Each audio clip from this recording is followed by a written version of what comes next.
Hello there, good afternoon, welcome. A couple of bits of housekeeping before we begin. Firstly, this meeting is being recorded. What that means is that if you ask a question in the question will appear on the recording.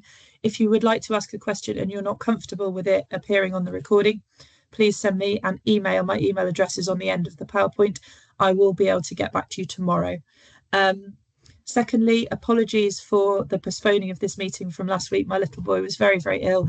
Thank you. A number of you emailed me to say that you hoped he was okay. I didn't reply to all of them because I was a bit all over the place last week, but I'm incredibly grateful that you took the time. Thank you so much.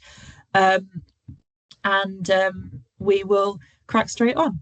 So the purpose of this event is that some parents from year 12 have fed back to me that they really want to support, they really want to be these brilliant parents, carers to their children in terms of their studying, but they don't know what to be doing.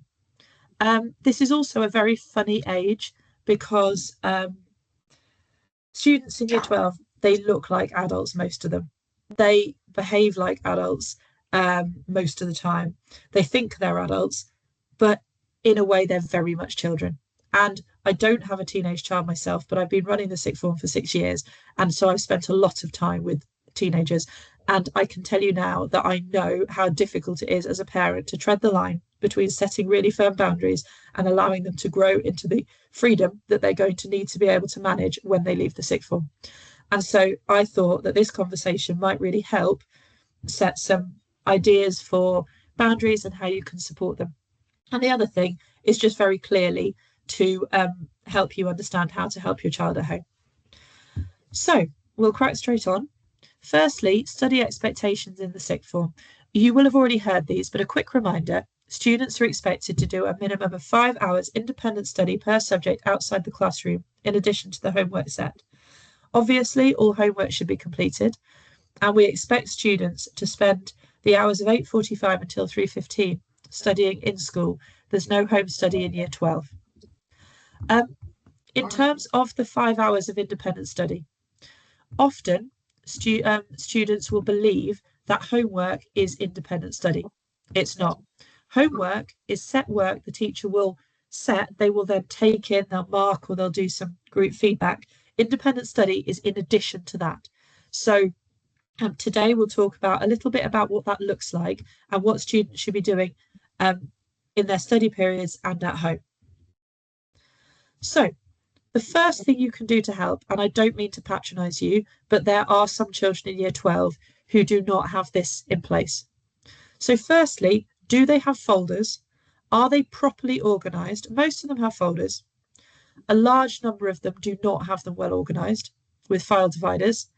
I strongly recommend that this weekend you put some time aside to ask to see their folders and go through them.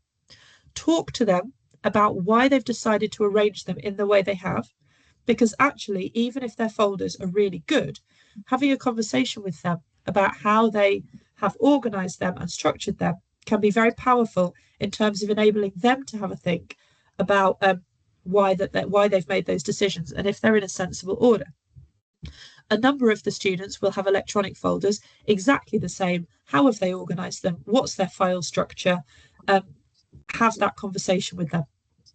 Do they have a topic list or a copy of the subject specification for each subject? They will have been given it either through Google Classroom or Microsoft Teams. That is a compulsory part of education for all the teachers at Finham. They will have provided this. Do they still have it? Have they lost it? If they don't have it, then all the specifications are available on the exam board website. Talk about it with them. Say to them, oh, these are all the topics you're learning this year. Do you understand them? Which ones do you enjoy? Have a conversation with them, because again, that sparks a bit of academic discussion. Do they have all the textbooks and resources they need? If the answer is no, then the school will often sell them. If money is a problem for you and you can't afford to purchase resources, please contact me discreetly and we will be able to support financially if there's a genuine need. Do they have a study plan? One of the first things I recommend that you do with them is you sit down and you map out the week. You talk to them about when they're going to have their rest. Do they like to go to the gym? Do they go to a place of worship? Whatever it is that's important to them. And when they're going to be studying. And you split the week up and you agree with them. Most children will do 3 subjects, some will do 4. You agree with them which blocks they're going to spend studying each subject, because it's not healthy for them to spend 8 hours on one subject. It's much healthier for them to spend a couple of hours on one, a couple of hours on another, and spread them out. There's also a lot of evidence that spreading subjects out, jumping between one subject to the other, it's called interleaving, will help improve their memory, the long-term memory of that content. And have a realistic conversation about how your family week fits around that. When do you have dinner? Do you all have dinner together? Do you all go to a place of worship at the weekend that's non-negotiable? Are there particular times that they have to walk the dog because everyone else is working? Be really realistic about that and have those conversations now, because so often people end up having family arguments because they've not agreed all this stuff at the beginning, and then there ends up being a whole load of tension. And that goes back to what I was saying about the child adult thing, because actually having these discussions up front is a really good way of respecting your child as somebody moving towards adulthood. And finally, do they have a quiet place to study? Now, if they don't, we can give them access to Coventry or Warwick University libraries, ask them to speak to us. We're very aware that, for example, some people have babies at home. But disclaimer, please, please, please, please, please do not leave your child to study in their room on their own for hours at a time. Every year I have somebody who comes to me after A-levels, asks to resit because they've not done well. And the parent says to me, or the carer says to me, oh, I thought they were studying. They were in their room for all this time. And it turns out they weren't. They were on social media, they were on TikTok, they were watching television, whatever it was.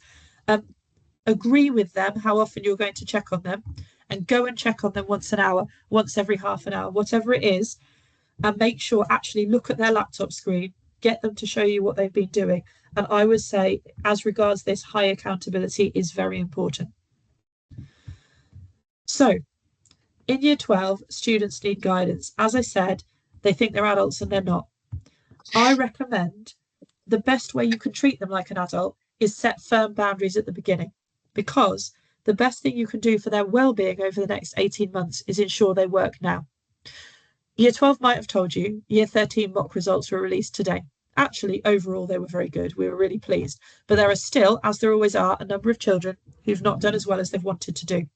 And I'm telling you now that there are a number of them who are very upset and wish they worked hard in year 12. The best thing we can do for our students is make sure that they do enough work now. And as I said, if there's a hill you're going to die on in your family, this is it. Now, again, I don't want to come across as patronising. I will move on to more practical study tips in a minute, but just a few quick things. It's very common for students, particularly of this age, particularly if they have independence around meals, to grab unhealthy food. Please do make sure they're keeping hydrated and eating healthily.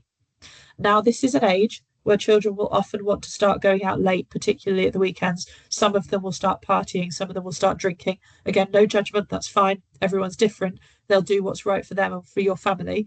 But as much as possible, the evidence suggests that having a regular bedtime, and I know a ton of the sixth form go to bed really late and then are tired, there is a load of evidence about the impact that has on their brains.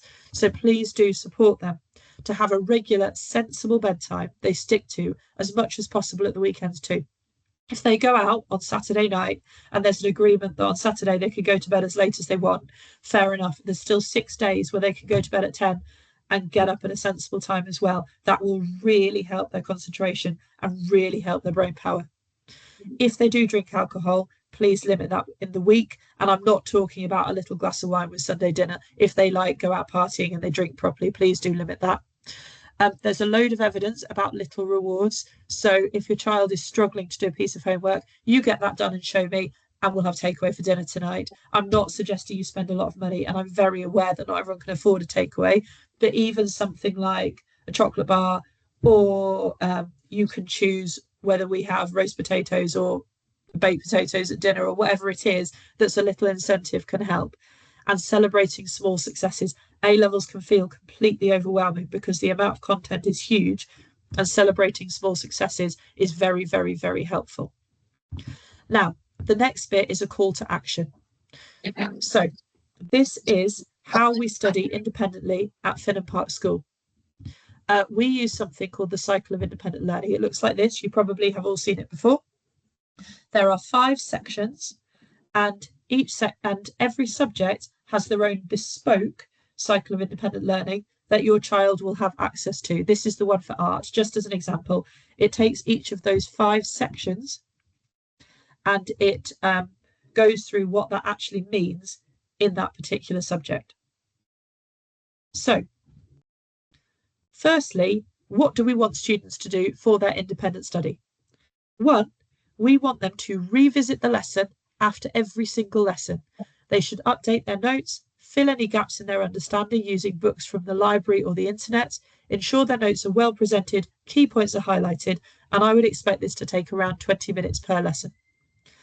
We would expect them to do suitable background reading after every lesson. We would expect them to get into the habit of testing themselves after every lesson, not just on the topics they've just done, but stuff they did last week, last month, 3 months ago, a term ago. Students need to make revision resources constantly throughout the 2 years. Now, I want to be clear that cue cards are not the whole answer.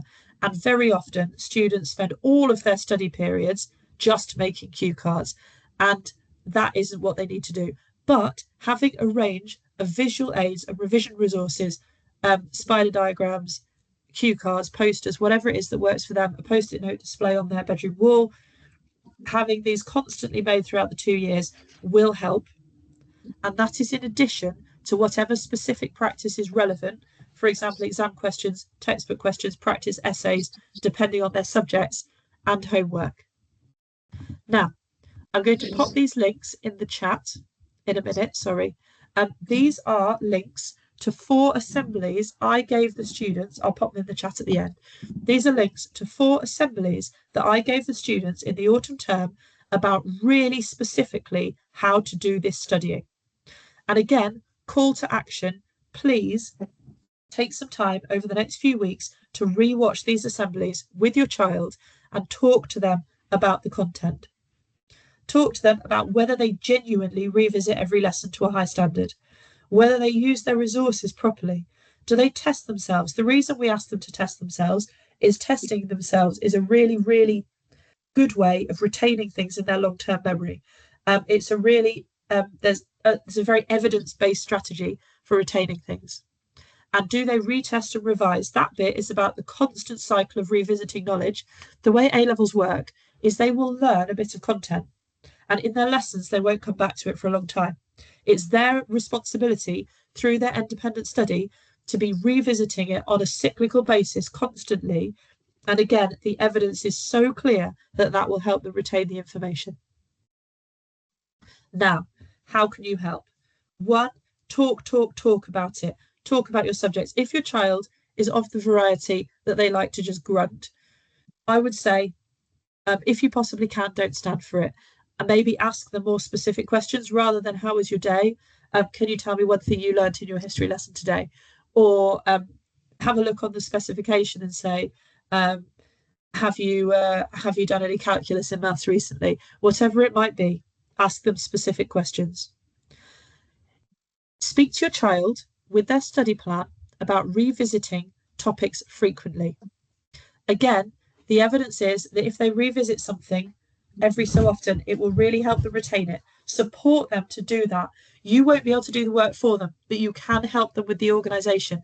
This study plan that you're going to help them make, revisit it regularly. Each week, think, right, what topics are we going to do? Let's have a look at that specification. Let's look at your homework. Put it in and make sure they're revisiting topics regularly. Now, question 3, point 3 is the most important. The evidence is overwhelming that teaching is the best way of learning and the best way of increasing your understanding. Agree some time each week. If you can afford it, buy a whiteboard and some whiteboard pens. I know it's probably not in line with your decor. It's certainly not in line with the decor I have in my house. But when my child is at that age, I will be doing it. Get them to teach you the topics they've learned today, last week, whenever. Literally, if they do maths, get them to stand at the board and teach you maths. And you sit there with your paper and think, I'm going to pretend I know what they're talking about. And get them to teach you something every day. or twice a week or whatever's realistic for your family. But that will go such a long way to embedding things in their long-term memory. If it's not realistic for you to do that, find somebody else for them to teach. That could be a different family member, a friend, it could be the dog, it could be some faces you've drawn on the mirror, it could be, I don't know, teddies, whatever it is. Ask your child to teach somebody a topic on a regular basis, and that will train their brain and their long-term memory so effectively. Now, encouraging students to eat their frog. I don't know where I got the term eat your frog from. It is a term, and I don't know where I got it from. What it means is do the most difficult thing first. There is quite a lot of evidence that students often will spend their study time on their favourite subject and the topic they like the most. And they will get to the end of the day and think, I did 10 hours of French studying. But actually, they studied the stuff they can already do. And if you track trends in results, there are often children who don't improve because they don't ever look at the things that they're not very good at.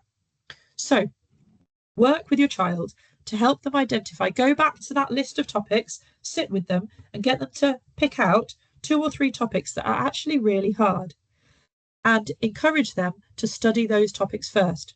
They will feel so much better if they give those topics some real time and they make themselves overcome that stress of knowing that there's something they can't do.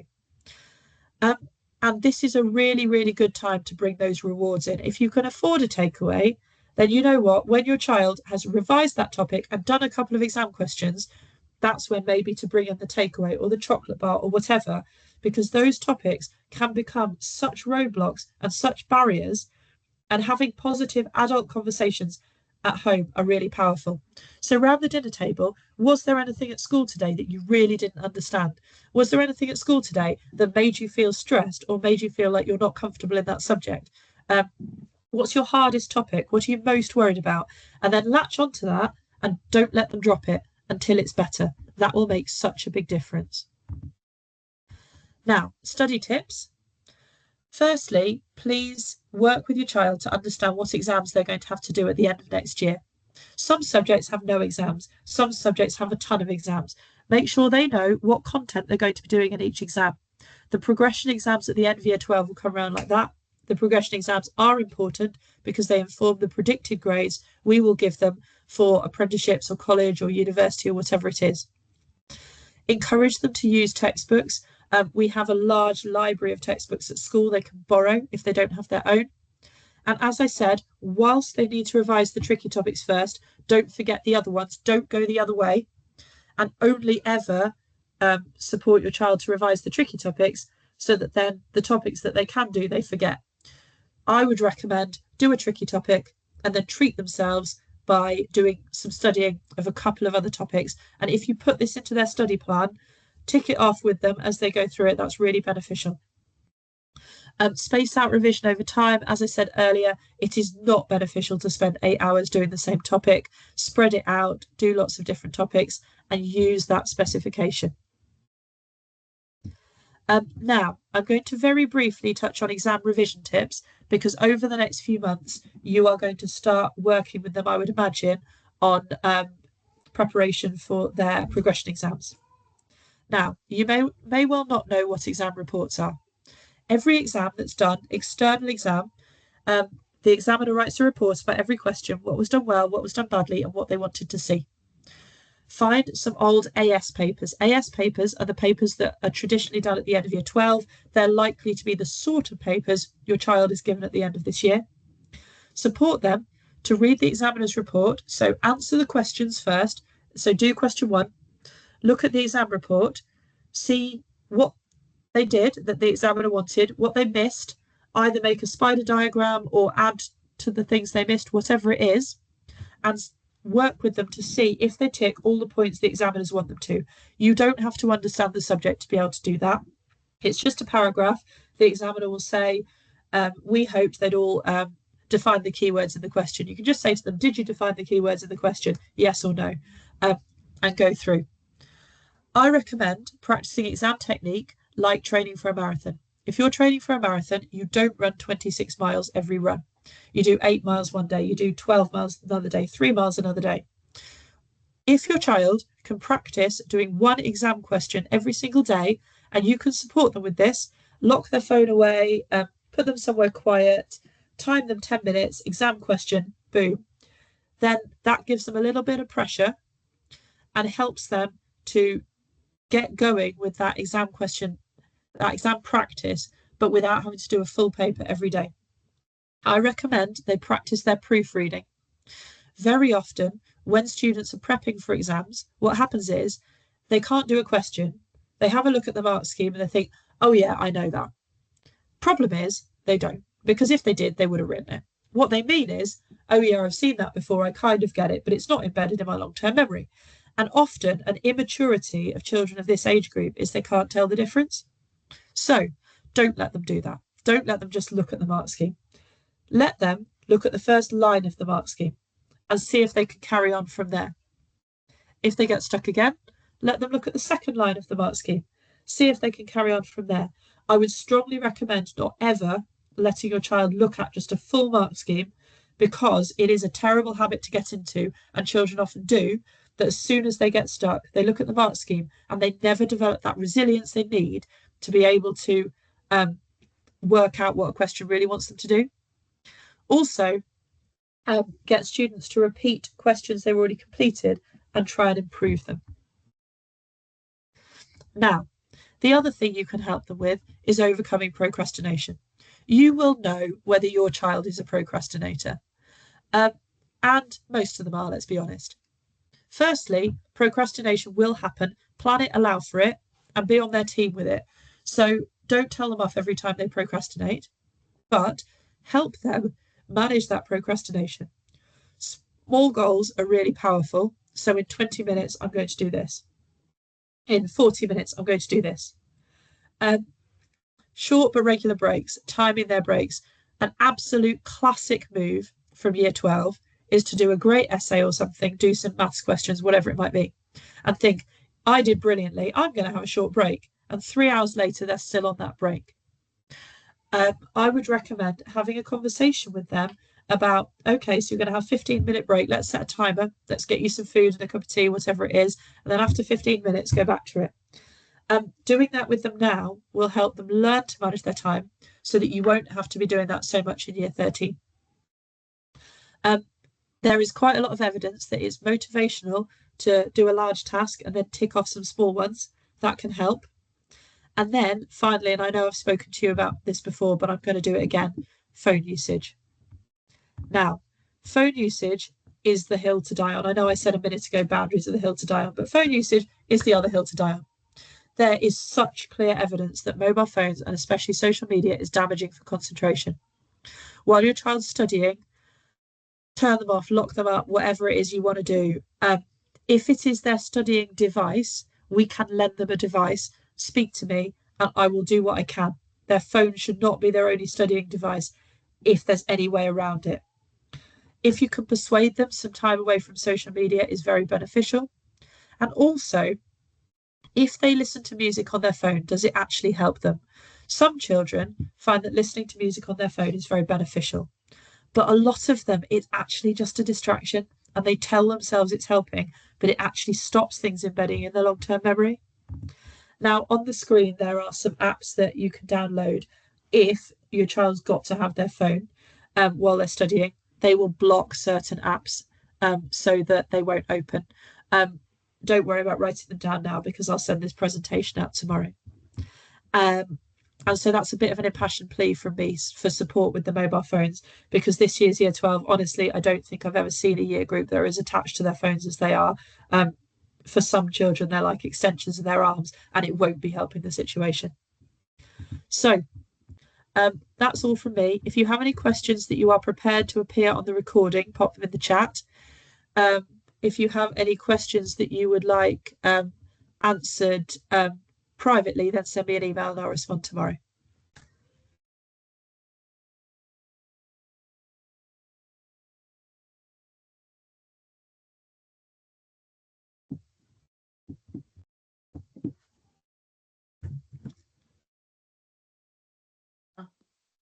Good evening, Sue. Thank you very much for all this tonight. But Can you talk about the mark scheme because of different subject areas? Because I'm not sure we know about this. And that would be really helpful. I know you said we shouldn't inform our students to talk about the mark scheme, but that would be really helpful. Yes, so different mark schemes will all look completely different. Something like a maths or a science mark scheme will literally be the different lines of the answer one at a time. That's easy to deal with. Cover it up with a piece of paper, pull it down, look at the first line of the answer, see if they can finish from there. Pull it down, next line of the answer, see if they can finish from there. Now, a mark scheme for a more essay-based question will be harder because it will go through different aspects of the essay and what they should have included, and it will talk about things like developing developing their points around something. It might talk about evaluating, it might talk about analysis, it might talk about critical thinking, whatever it is.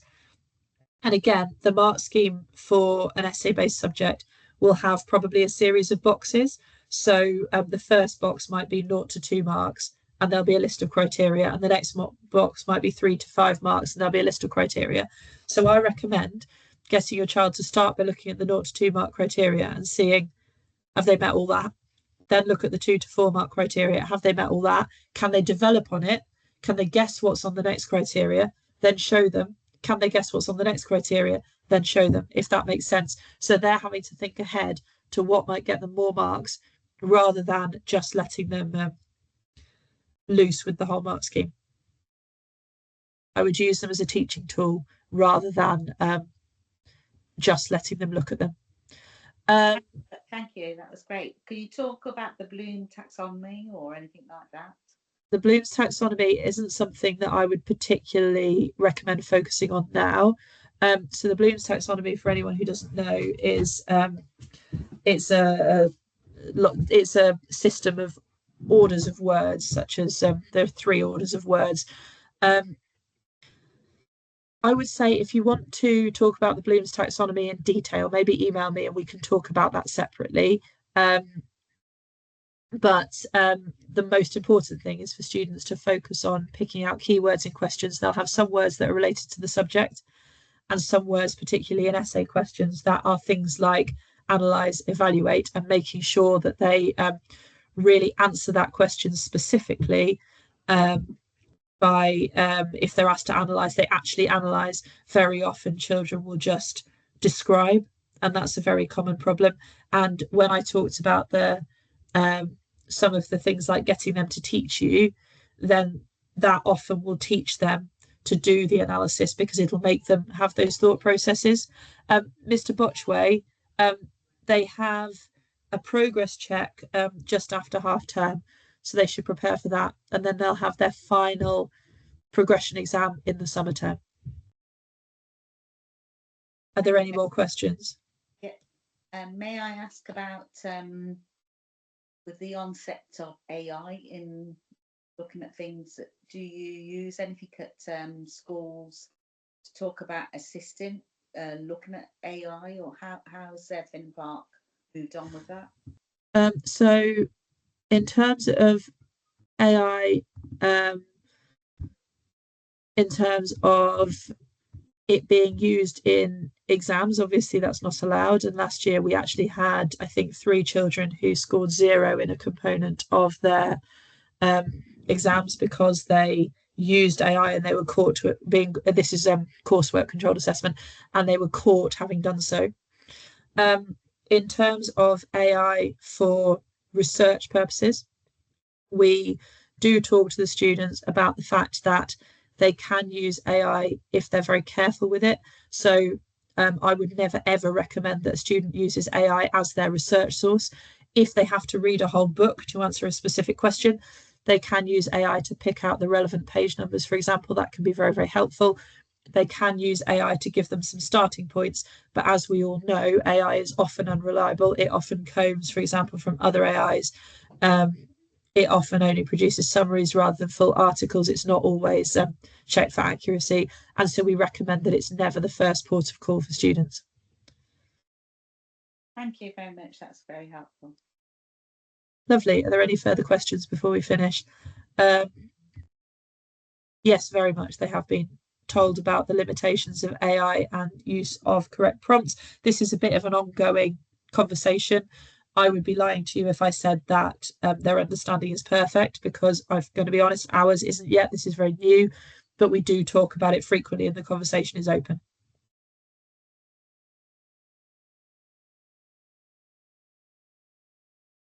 Any further questions? Work experience, yes. So the work experience week is the first week after May half term. I think it's the week beginning the 1st of June. I think there was a letter that went home about it a few weeks ago, but I will double check that. Students should be looking for their placements over the next few months.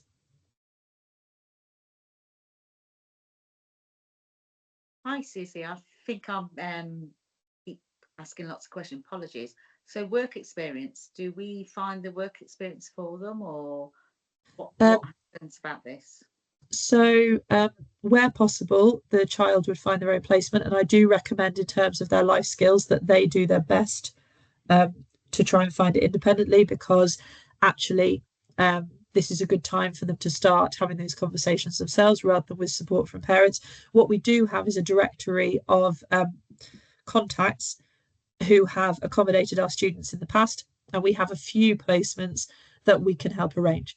So in the first instance, your child should try and find themselves a place, and that is actually a really important process for them to go through. If they struggle, they can draw upon our directory, and that will be sent out nearer the time.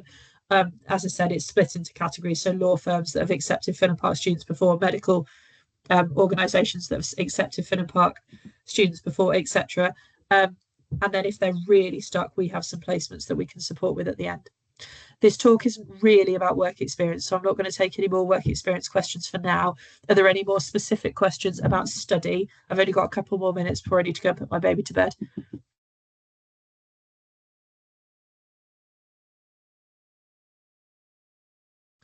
Doesn't seem so, in which case, good night. Thank you so much for your time. I hope that was helpful.